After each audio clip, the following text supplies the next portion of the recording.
The ice cracked before she heard it. That was the thing Nora Ashvale remembered most clearly afterward. Not the cold. Not the darkness of the water. Not even the moment her body stopped obeying her commands and simply surrendered to the current pulling her down. She remembered the sound. A single sharp fracture splitting the frozen surface of the Veldrath border river, like a sentence being cut off before its final word, like a truth interrupted mid-telling. She remembered thinking, with the strange calm that arrives in moments of pure terror, that she had always known the ice was thinner here. She had documented it. She had written it into the border records 3 winters ago, noting the underground current that kept this particular stretch of river from freezing fully through, and she had filed that report, and no one had ever read it. Because no one ever read her reports. Because no one ever read anything she wrote. Because Nora Ashvale was the archivist of a fortress at the edge of the world, and her entire function was to preserve things that other people had forgotten they needed. Then the ice gave way, and the water took her. She did not scream. There was no air for screaming. The cold hit her like a physical blow, a wall of sensation so complete that for 3 full seconds her body simply refused to process it, every nerve ending overwhelmed and therefore silent. The current was stronger than she had expected, even knowing what she knew, and it pulled her sideways. And down with a patience that felt almost deliberate, the way powerful things move when they have no reason to rush. The records box she had been carrying, the one she had waded out onto the semi-frozen surface to retrieve because the flooding had pushed it against the far bank, and she had told herself it was not that far, only a few steps. The ice looked solid enough. The box contained 30 years of border treaty amendments that had no copies. She had told herself all of this, and stepped out.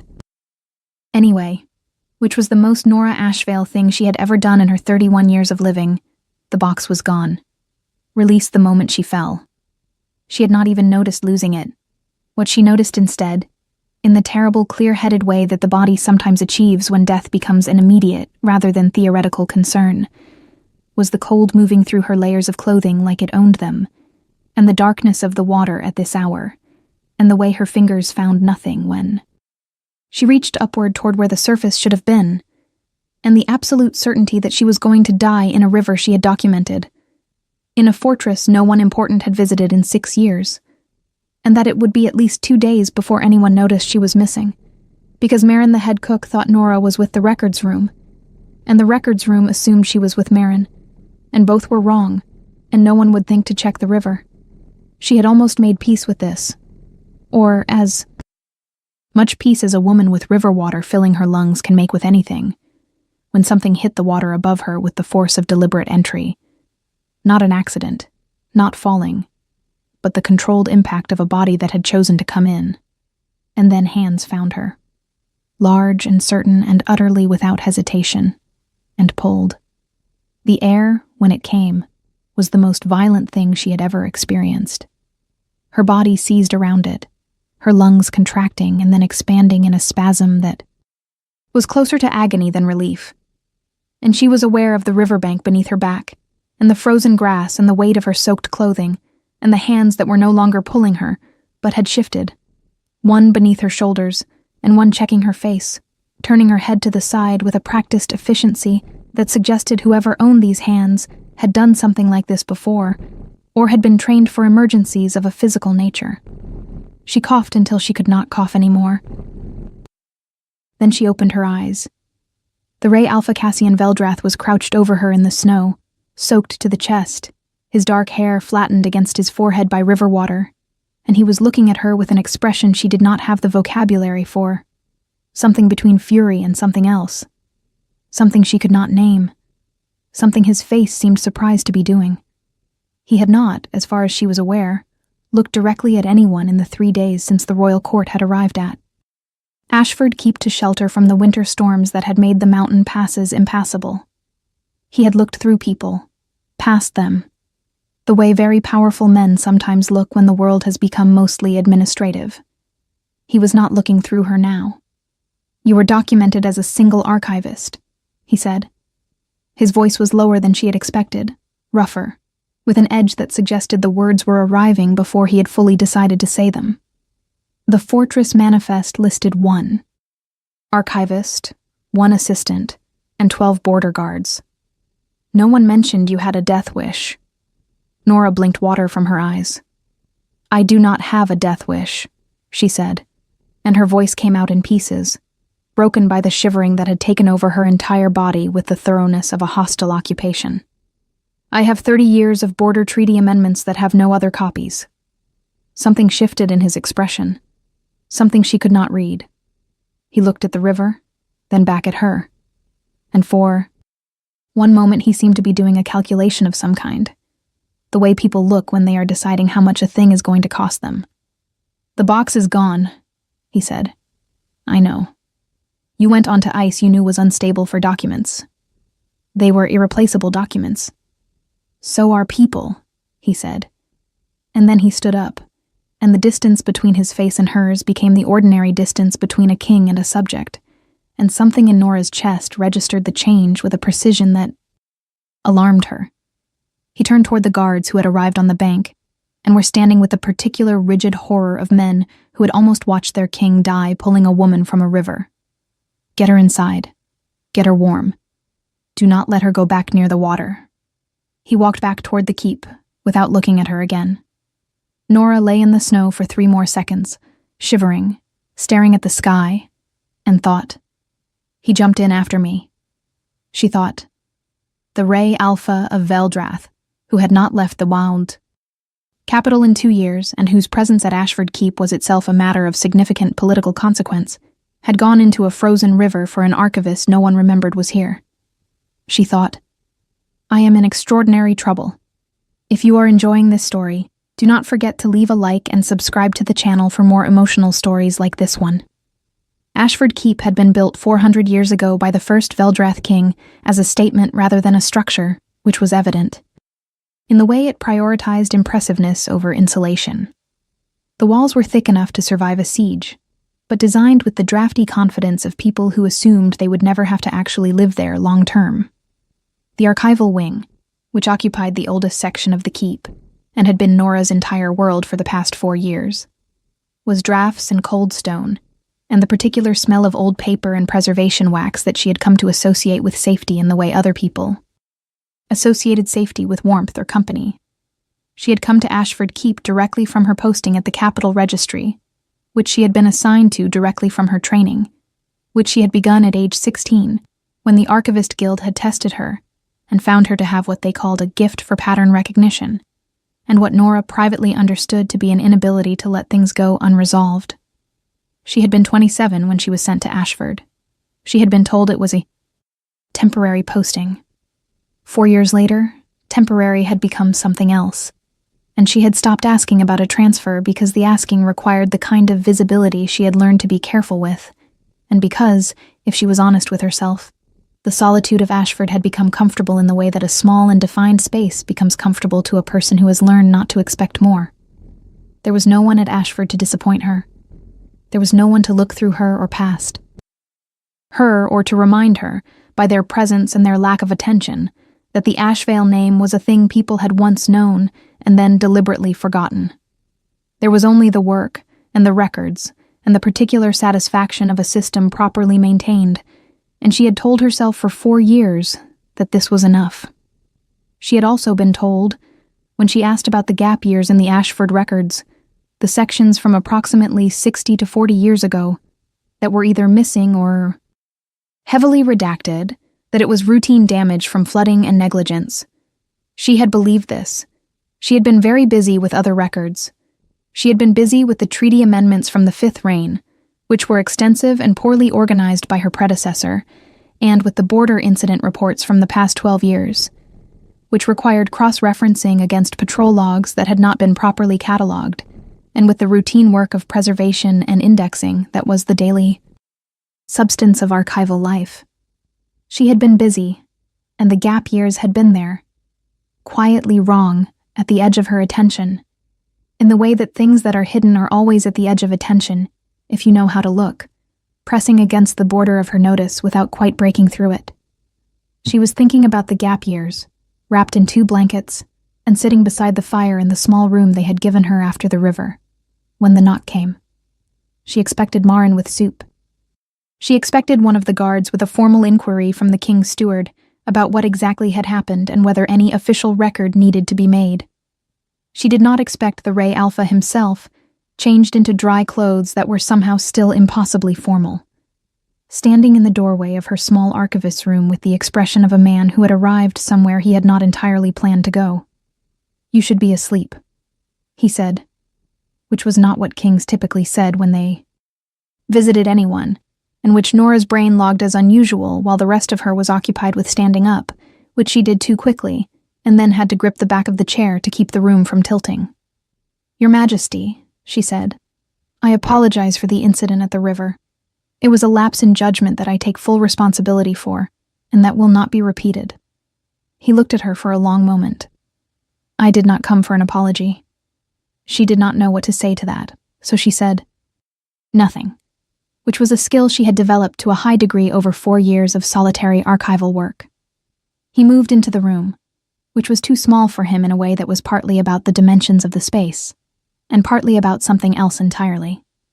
And he looked at the papers spread across her writing table, the ones she had returned to immediately upon being declared physically undamaged by the keep's healer, because the records she had lost to the river were not going to reconstruct themselves, and she had remembered, while lying in the snow staring at the sky, several details about their contents that she needed to write down before they faded. "You are reconstructing them from memory," he said. "What I can," she said. "I have a good memory for documents." He picked up one of the pages, which was not something she would ordinarily permit, but he was a king, and she was a soggy archivist who had nearly drowned an hour ago, so she recalibrated her ordinary responses. Accordingly, he read it. Not pretended to read it, the way powerful people sometimes handle documents to suggest engagement. He actually read it, his eyes moving with the focused attention of someone who understood what he was looking at. "These are the Harkon amendments," he said. Nora went still. "Yes," she said carefully. "You know them?" "I know of them," he said, setting the page down. "My grandfather negotiated them. I was told the originals were lost in the capital flood 12 years ago." "The copies were," Nora said. "But the Ashford set was filed separately, as per the original treaty protocol. They were here, in the box." She looked at the river-dark window. "That I dropped." He was quiet for a moment that stretched in a direction she could not predict. "How long have you been here?" he asked. 4 years, Your Majesty." "Alone?" "I have Marin and the guards." "That is not what I asked." She looked at him then, really looked, which was something she had been carefully not doing since he walked in the way that you do not look directly at things that are too bright or too sharp or too likely to change the way you see other things once you have seen them. He was watching her with an attention that felt different from the attention of command, which she had been on the receiving end of occasionally, and which always felt like being assessed for use or risk. This felt more like being read, like being a document he was trying to understand the provenance of. "I have been primarily alone," she said. "Yes." He nodded, as if this confirmed something. Then he said, "The gap years in the Ashford records, the missing sections between the 2nd and 3rd rain registers." He paused. "Have you made progress on understanding why they are missing?" The question moved through her like the river current had, cold and directional. "How do you know about the gap years?" she said, and then remembered herself. "Your Majesty, because I read the intake assessment you filed 4 years ago when you arrived and noted them as an anomaly requiring investigation." He looked at her steadily. "I read all Frontier Post assessments. I was told they were flood damage."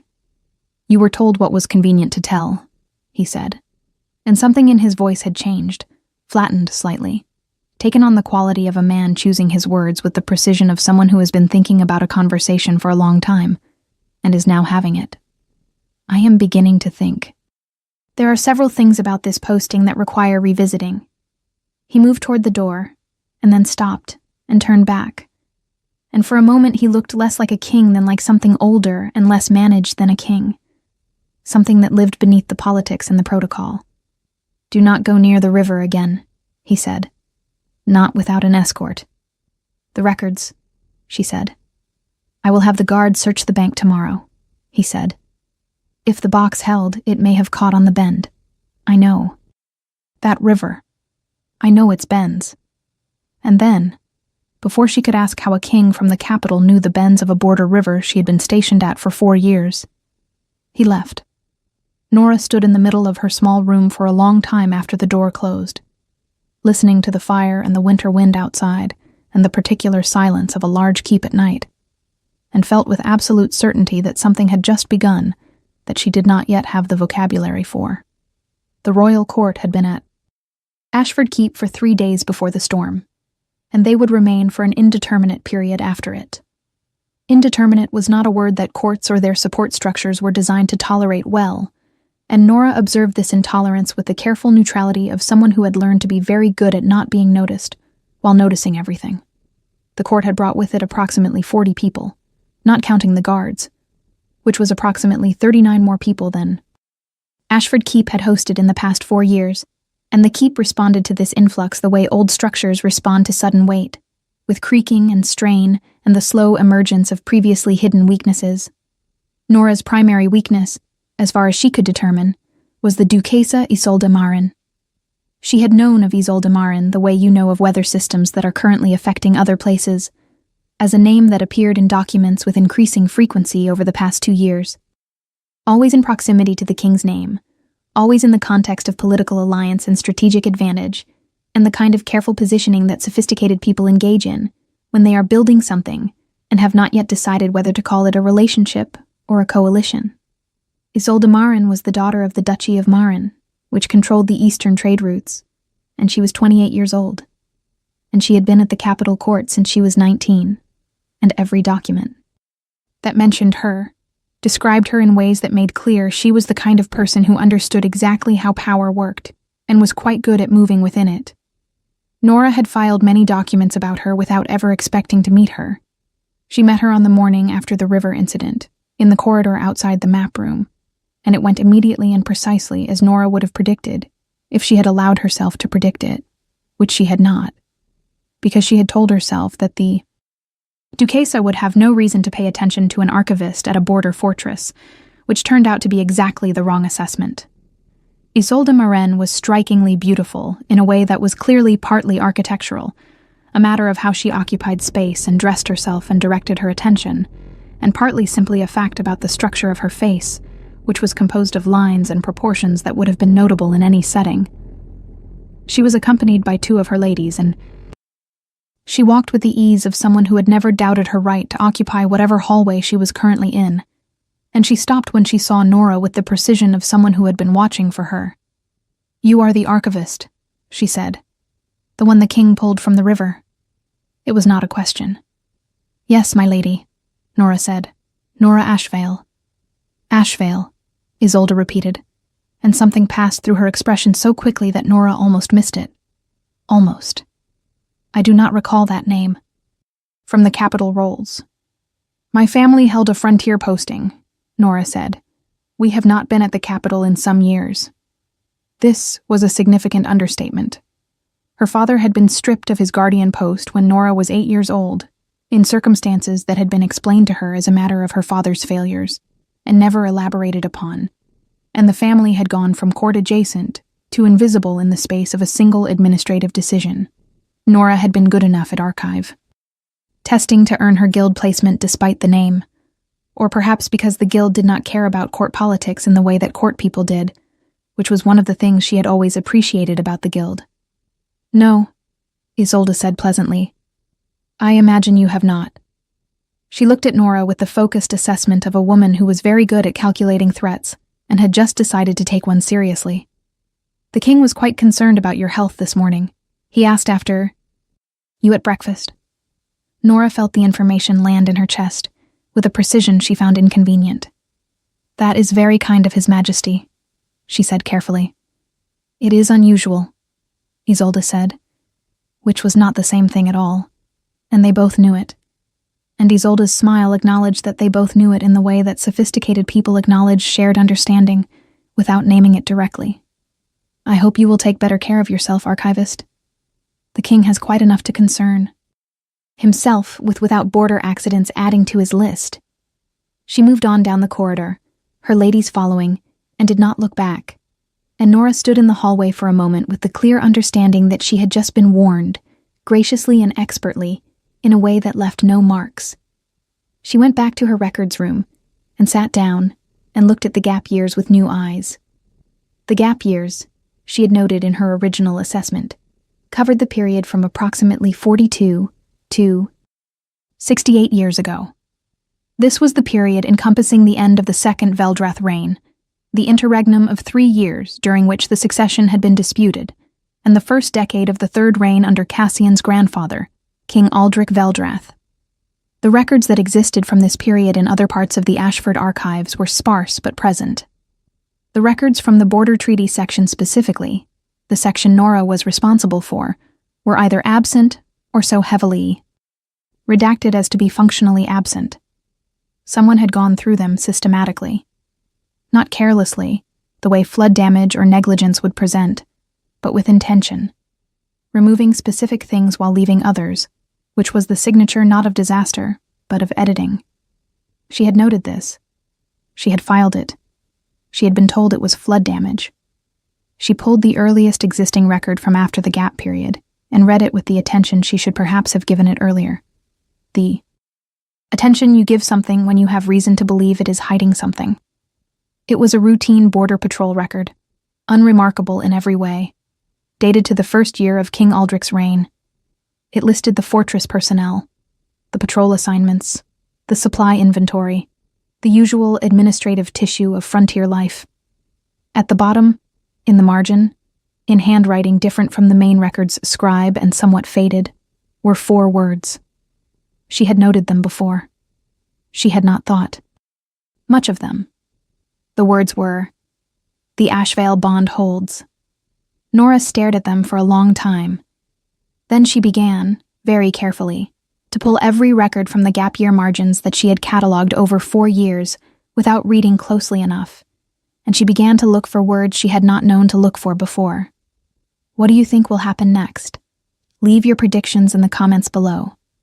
She found them over the next 2 days, in the marginal notations and the routing stamps and the secondary signatures that archivists use to authenticate records in transit, the administrative fingerprints of a system that had been recording things, even when someone was trying to prevent recording. She found the Ashvale name 11 times in places it should not have been. In treaty authentication stamps that predated her father's birth, in secondary witness lines on border agreements going back 100 years, in the formal notation of a compact that had apparently been part of the Veldrath border governance structure for at least 3 generations before the gap years began. The compact was referred to obliquely, never named directly in the surviving records, but its nature was traceable through the language around it, the way a removed stone is traceable through the shape of the space it left. It was an alliance between the Guardian bloodline, her bloodline, and the Veldrath royal house. Not a political alliance in the ordinary sense. Something older, something that the records kept referring to with a word she kept finding in the margins. Woven. She was deep in this on the evening of the second day, when the door opened without a knock, which was so unusual that she did not immediately register it as the king entering, because kings did not enter rooms without announcement. Except that this particular king apparently did, in this particular fortress. And she looked up to find Cassian Veldrath standing in her doorway for the second time in 2 days. And this time he looked like a man who had decided something. "The box held the bend," he said. "The guards retrieved it this morning. Most of the documents survived." He set it on the edge of her writing table, and she saw that it was her records box, water damaged on the outside but intact, and something released in her chest that she had not known she was holding. He looked at the papers spread across her table, the ones she had been working on for the past 2 days, and his expression shifted. "You have been reconstructing from memory." "I have been doing other research," she said, and heard the slight change in her own voice, the note that crept in when she found something important, and had not yet decided whether to share it, which her archive supervisor at the Capitol had once described as her tell. The gap years. He came to stand beside her table. which put him closer to her than propriety suggested, and closer than she was entirely comfortable with, given certain things her body had been doing in his vicinity, that she was working very hard to categorize as proximity responses of a general nature, and not anything specific. He looked at the papers. He read quickly, with the same focused attention she had noticed the first night, and she watched him read, and watched the quality of his stillness change as he got further into what she had laid out, the stillness of a man processing something he had not expected. "The Ashvale Compact," he said. His voice was level, but the, levelness was the kind that takes effort. "You know what it is," she said, and it was not a question. "I know what it was called," he said. "I found references to it in my grandfather's private papers, years ago. He had removed it from the official records. I was told it was an obsolete arrangement that had been superseded by later treaties." He looked at her. "I was also told the Guardian line had died out." The quiet between them was dense with the weight of several simultaneous realizations. Nora's blood felt strange in her veins, the way it had once before, when she was 16 and the guild tester had put his hand over her records work and said something odd about patterns and what lay beneath them. And she had not understood what he meant, and had not thought about it again for 15 years. "My father was stripped of his posting," she said. "When I was 8. I was told it was because of his failures. Negligence. Misconduct." She kept her voice level with some effort. "I believed it. I had no reason not to." "No," Cassian said quietly. "You would not have had reason. The information was managed very carefully." He was still looking at her, and the look had something in it she could not name, but that her body responded to before her mind could intervene. A recognition of some kind, the way you sometimes recognize a piece of music you have never consciously heard but that your bones seem to know. "Your father was removed because someone understood what the compact meant and needed it to stop before the next generation could claim it." "Why?" she said. "What does it mean? What is it?" He was quiet for a moment. The fire crackled. The winter wind moved against the keep's old stones with the patient insistence of things that have been doing this for centuries and plan to continue. "It is a bloodline bond," he said, "between the Guardian line and the Veldrath royal line. It was woven into the founding treaties of this kingdom by my ancestors and the Ashvale, guardians who helped them hold the borders during the first wars. It is not political. It is—" He paused, and something moved across his face that she recognized, because she had seen it once before, in the snow by the river. Something older than politics. He looked at the fire. "My wolf has known something since the moment we arrived at this keep. I have been ignoring it because I was trying to decide what it meant before I said anything out loud." Nora's heart was doing something irregular and insistent. "What did your wolf know?" she said. He turned and looked at her fully, without the management, without the administrative distance, and she saw the thing his face had been doing since the river for what it actually was. "That you are the reason it held," he said. "All these years. That is what the bond does. The compact was woven to hold the borders, to keep the frontier stable, to anchor the kingdom's edges against the forces that work against them. And it works through the connection between our bloodlines. When there is no one to hold the anchor, the borders weaken. When the anchor holds, the kingdom holds." He looked at her steadily. "The border has been unusually stable for the 4 years you have been here." She thought about the reports she had filed. The unusual stability. The way the border incidents had declined in the years of her posting in ways she had attributed to improved patrol protocols. "You are saying I have been doing it without knowing," she said. "I am saying it works whether you know it or not," he said. "But I suspect it would work considerably better if you knew." She stood up, which put her closer to him, and neither of them moved back, and she understood that they were both making the same decision in the same moment, with the same information, and the same complete absence of a clear roadmap for what came next. "The Duquesa Marin," she said. "She knew my name. She reacted to it, in the corridor." Cassian was quiet for a moment. "Isolde is politically sophisticated," he said. And she has access to the capital's private archives.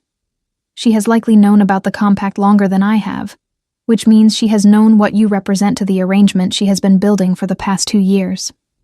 He did not elaborate on the nature of the arrangement, and Nora did not ask, because she had read enough documents about political alliances to understand the shape of one when she encountered it. And she understood also that this was information that was going to sit in her chest with a weight she was not going to be able to simply file away. "What do we do?" she said. He looked at her for a long moment, and his wolf was in his eyes. She could see it, not fully surfaced, but present, paying attention. And she felt something in herself pay attention back in a way she did not have a name for. But that felt like the beginning of a name. "First," he said, "you do not go near that river again without me." It was an absurd thing for a king to say, and they both knew it, and neither of them said so. She went back to the records. He came to the records room every evening after that. He never announced himself.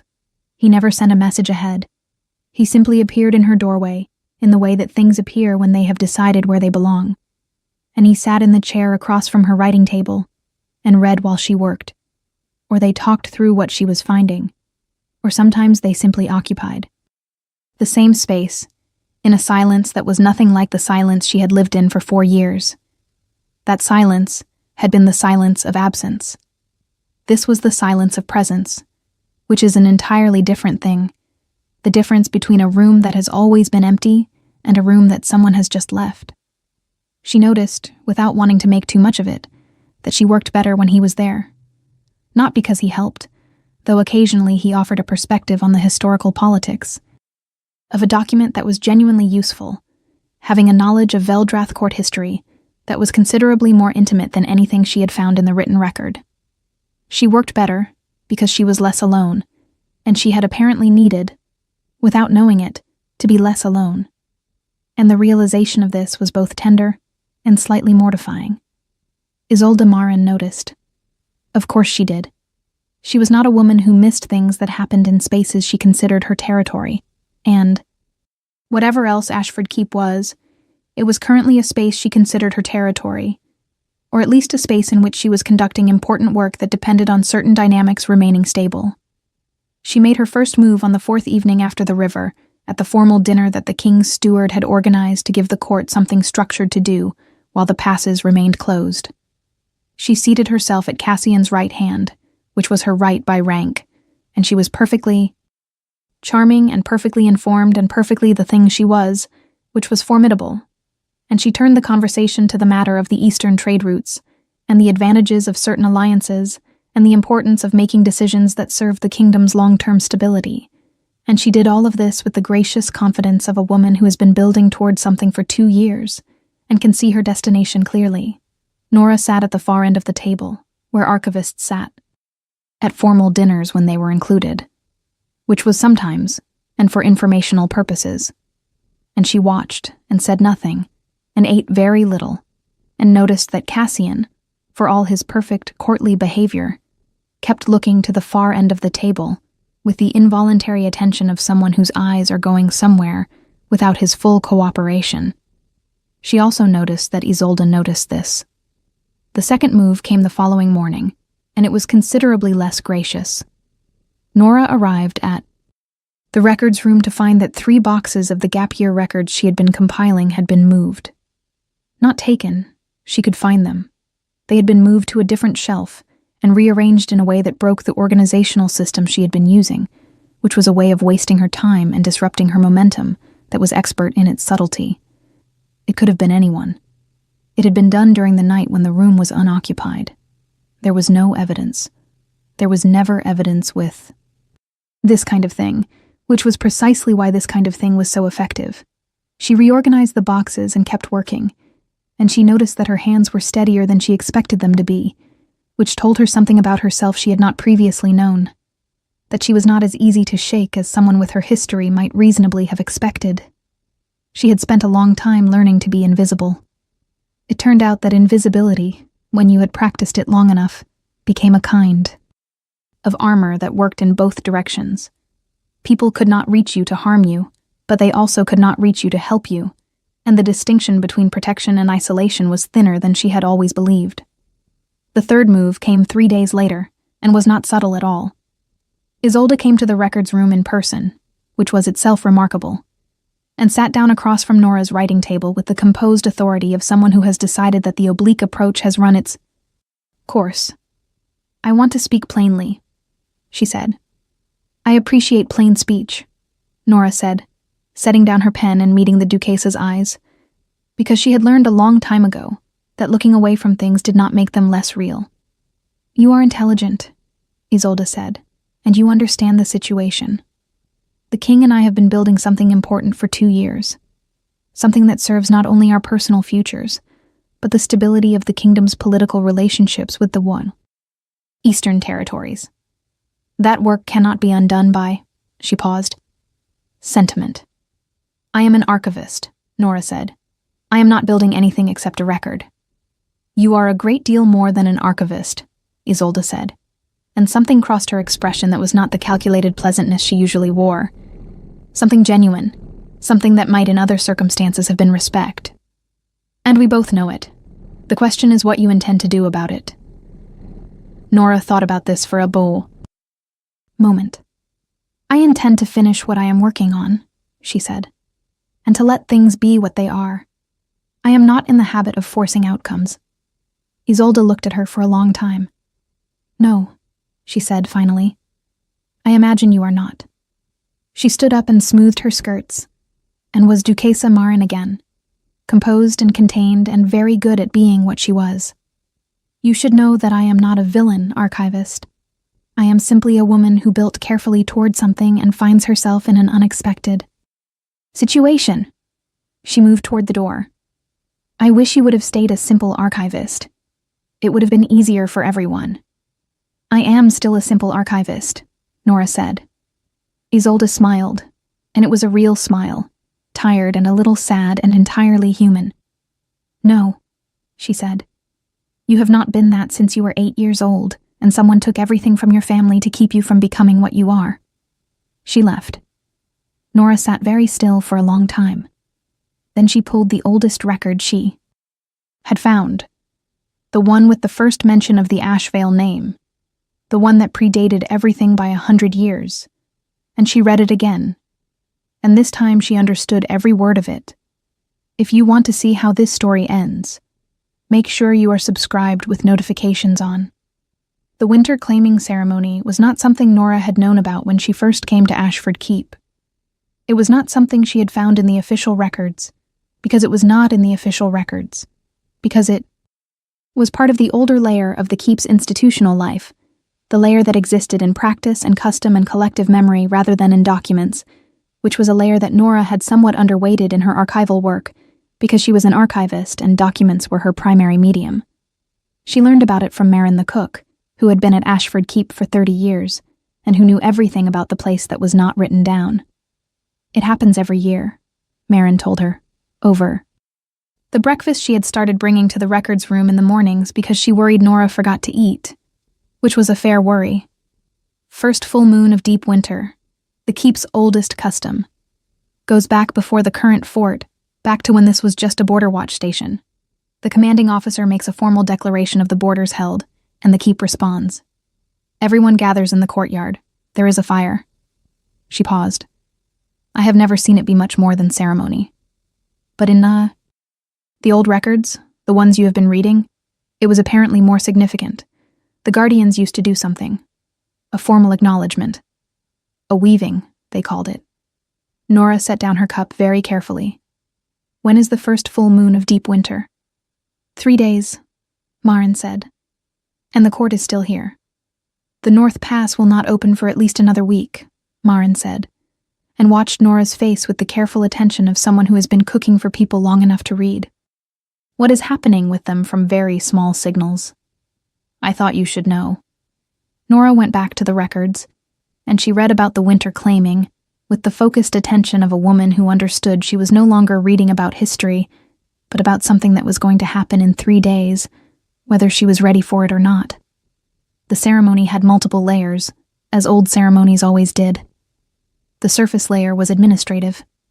Declaration of borders, acknowledgement of the keep's stability, formal witnessing by the highest-ranking wolf present.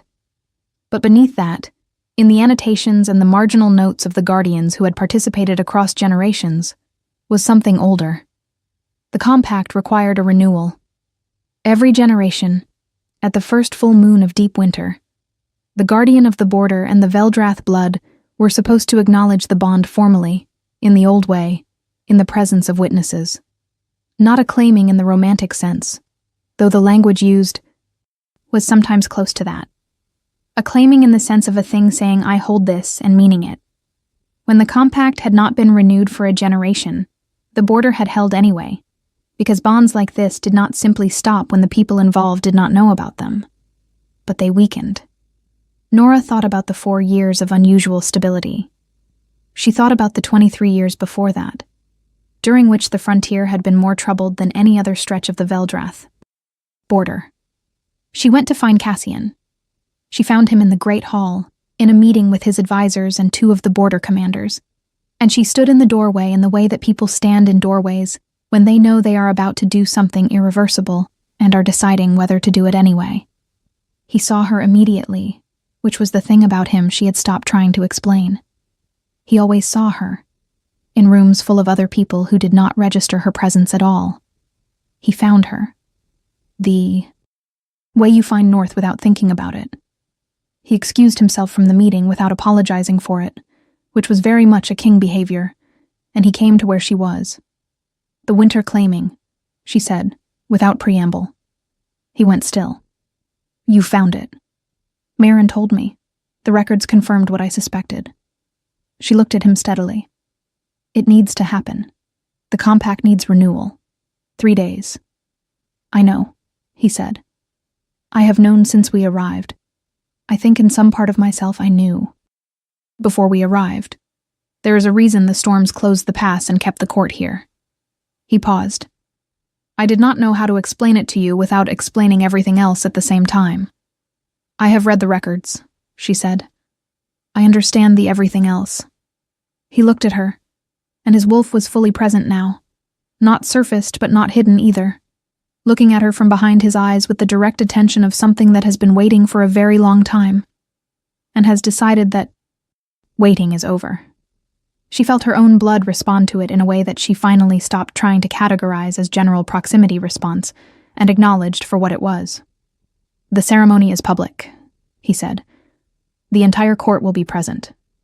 What it will mean, what everyone will understand it to mean." "I know," she said. "Isolde," he said. "I spoke with her," Nora said. "I think she will be all right. Not immediately. Not without difficulty. But she is not a woman without resources or dignity, and she is capable of building something new when one thing does not go the way she planned." She believed this, she realized. She had believed it from the moment Isolde had told her the truth about what had happened to her family, and had looked sad about it. "What about you?" she said. "You came here with the court for strategic reasons, the Eastern Alliance." "The Eastern Alliance was one option," he said, "among several, and it was always a political arrangement rather than—" He stopped. His jaw tightened slightly. He was, she was realizing, not entirely comfortable with the kind of direct statement he was currently being asked to make, which was interesting given how direct he was in every other context. "The things I have built in the past years," he said, "I built alone, without anchor. The way you build when you are doing your best but something essential is missing." He looked at her. "You know what that is like." "Yes," she said. "The wolf knew from the river," he said. "Before I went in after you, before I decided to. The wolf had already decided, and my body followed before my mind could consider the politics of a king entering a frozen river for an archivist." Something moved in his expression, a warmth that she had not seen on his face before, and that changed the entire architecture of it. "I am not inclined to keep arguing with something that knew the answer before I did." She understood in that moment why the records had called it a weaving. Because it was not one thread but 2, each with their own direction and pattern and accumulated history, coming together not to cancel each other out, but to make something neither was alone. She had been a woman who preserved things other people had forgotten they needed. He was a man who had been holding the weight of a kingdom without an anchor. These were not incompatible orientations. They were, in the language of the compact that she now understood with every part of herself, complementary. 3 days, she said. 3 days, he agreed. The preparation was quieter than she expected, and more disorienting. She had no formal experience with ceremonies of this nature, and had no one to guide her except the records, which were detailed about the structural elements and somewhat oblique about the personal ones, in the way that documents always are about things that resist full documentation.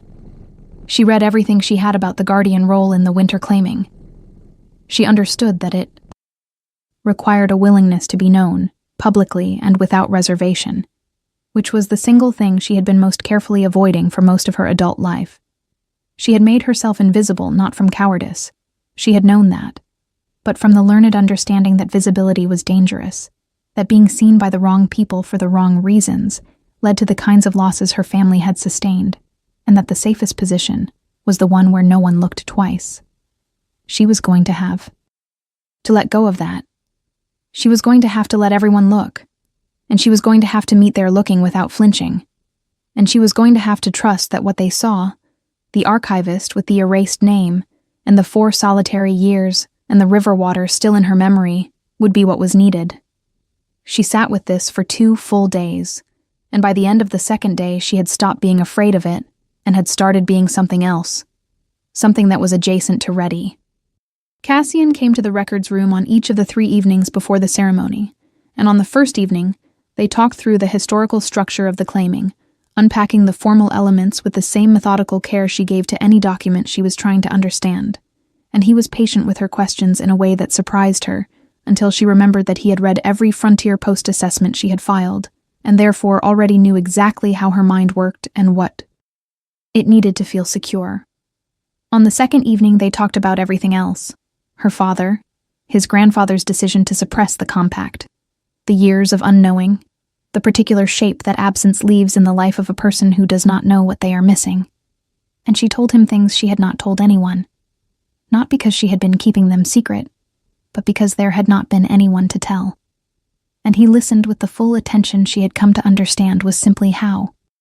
He did things, completely, and without reservation, and it was the first time in a long time that being heard did not feel like a risk.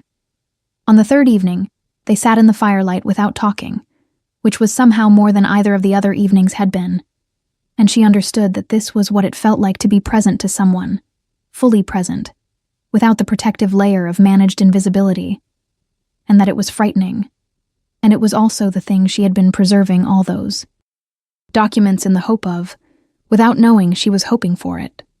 The night of the full moon was clear and bitterly cold, and the courtyard filled with people who had dressed for ceremony even in the middle of a winter, stranding far from the capital, because the court was always the court regardless of circumstances, and the fire pit in the center had been lit an hour before by the keep's remaining guards, and the light it threw across the old stone walls was exactly the color of the light she had read about in 300-year-old records, which made her feel, briefly, that time was not the one-directional thing she had always assumed.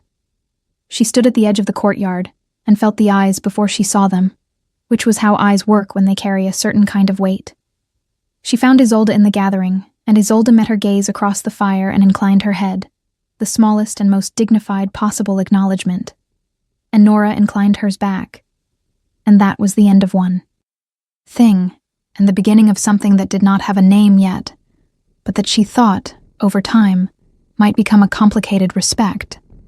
Cassian stood at the center of the courtyard in the formal dress of the Veldrath royal line, the deep gray and silver that the family had worn to border ceremonies since the first reign, and he looked like what he was, the most powerful man in the kingdom, and also like what she had come to know him as, a man who had been carrying too much alone for too long and had finally found the thing he had not known he was looking for. She walked to him. The crowd made space without being asked. The wolf in him was fully present, and she felt it in the air between them the way you feel the change before a storm. That particular charge that is both warning and promise. The ceremony began with the old words, the formal declaration of the borders held, which Cassian delivered in the voice he used when he was being king, clear and absolute in carrying the full weight of the authority behind it. And then he paused. And the pause was not in the ceremonial script, or rather it was in the oldest version of the ceremonial script, the one that had not been formally performed for a generation. The compact requires acknowledgement, he said.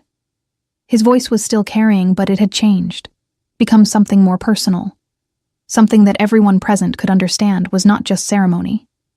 The Guardian line and the Veldrath line, woven at the founding of this kingdom, held at every border by the blood of both, the anchor, named and claimed. He looked at her.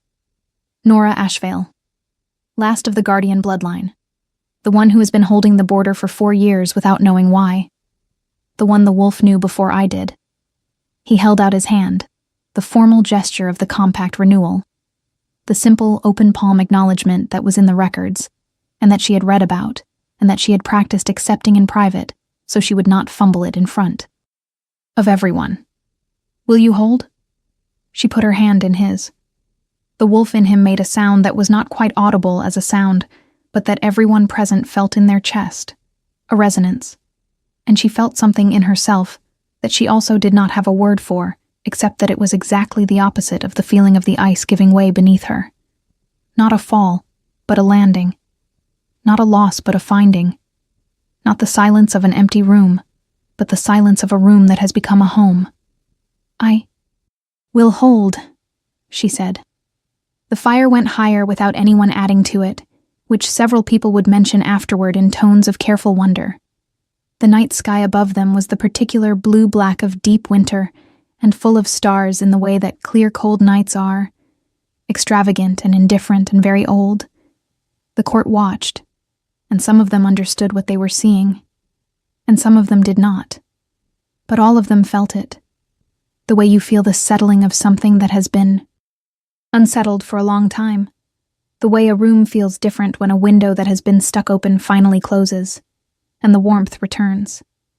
Isolde Maren stood at the edge of the courtyard with her hands folded and her face composed, and watched the compact renew itself for the first time in a generation, and she felt something she had not expected to feel, which was relief. Not the relief of getting what she wanted, because she had not gotten what she wanted, but the relief of understanding, finally, and completely, that some things are larger than strategy, and that there is a kind of dignity available to people who can recognize that and step back from it without pretending it is what they would have chosen. The ceremony concluded with the formal sealing, which was a touch of forehead to forehead, which sounds simple and is not. And in the small, intimate space created by that closeness, Cassian said something to her that only she heard, something that was not from any ceremonial script, something that was just his voice and just for her. He said, "The wolf was right. It was always going to be you." She said, "I know. I just needed to read the records." He made a sound that, in a less formal setting, would have been a laugh. And it was, she thought, the most valuable thing she had ever archived. This sound, this man, this particular warmth in the middle of a cold night, and she was going to keep it very carefully for a very long time. The court remained at Ashford Keep for another week while the North Pass cleared, and it was a different week from the one before it, in the way that things are different when what was hidden has been made visible, and what was suppressed has been restored. Isolde Maren requested a private meeting with the king on the 3rd day of that week, and left it with the measured dignity of a woman renegotiating her position without abandoning her self-respect, which Nora respected considerably even from a distance. The Eastern Alliance.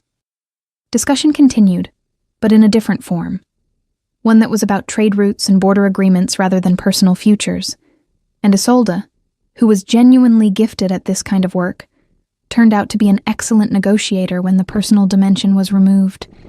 She was, as she had said, not a villain.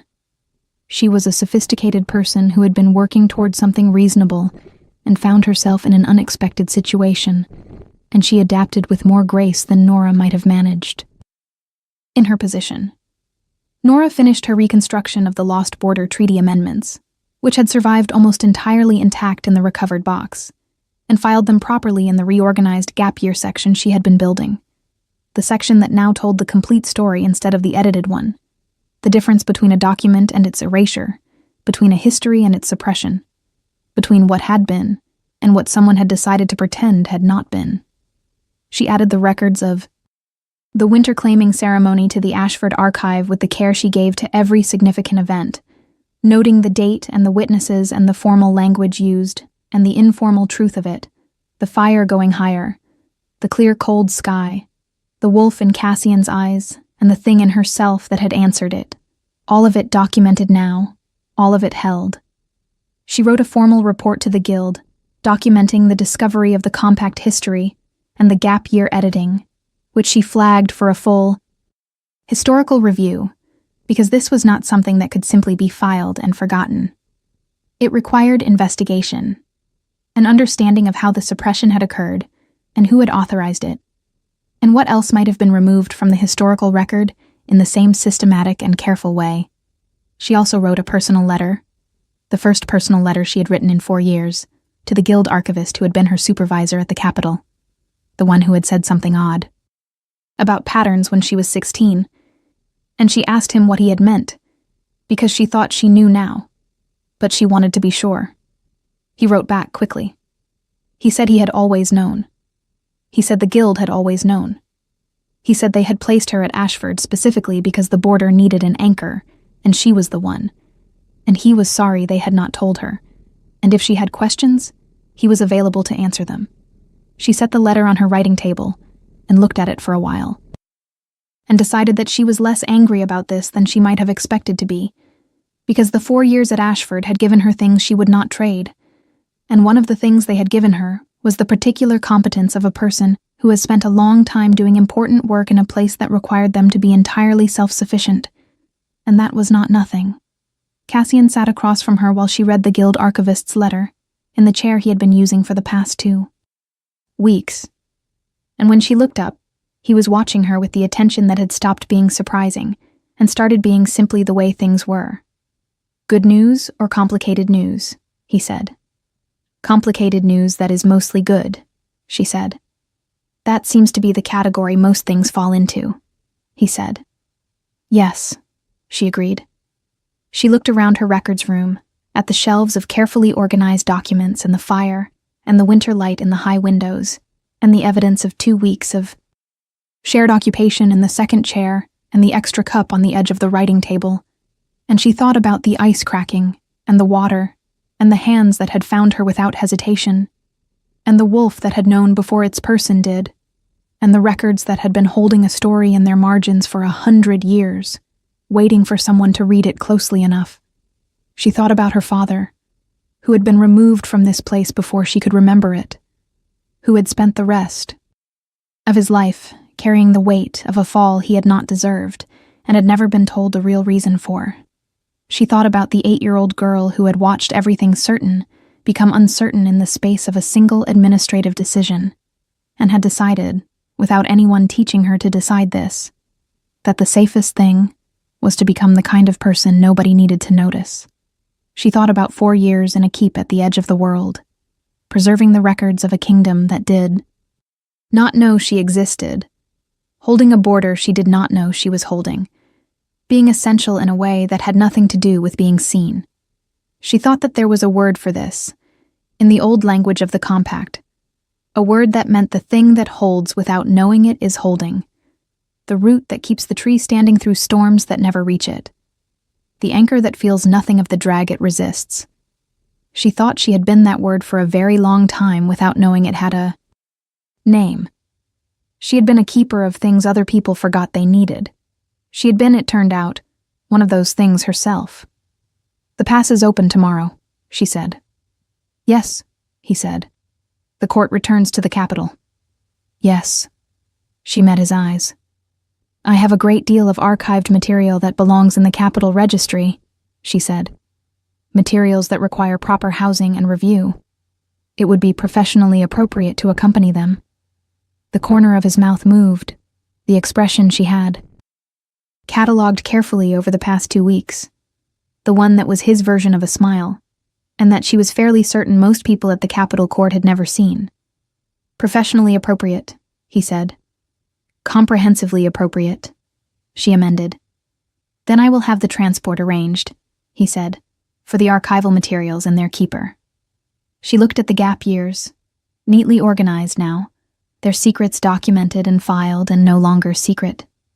She looked at the margin notation that had started everything, the Ashvale bond holds. She thought it had a better ring to it now than it had 2 weeks ago, as a mystery in faded ink. Now it was something else. Now it was a fact about the present tense. The border held. It had always held.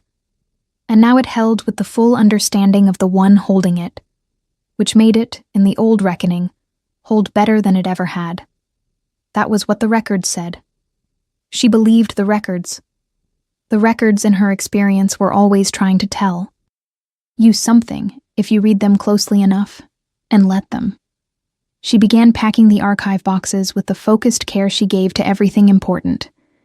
And Cassian helped without being asked, handling the oldest materials with an instinctive gentleness that she noted and cataloged and kept in the particular part of herself that was very full now. So much fuller than it had been 2 weeks ago. Fuller than it had been in years. Fuller perhaps than it had ever been. All this warmth and knowledge. And the specific weight of a bond that had been written into the founding of a kingdom and had survived a generation of suppression and was now, at last, awake. If this story touched your heart, share it with someone who loves epic romance. Tell me in the comments, did you see this ending coming?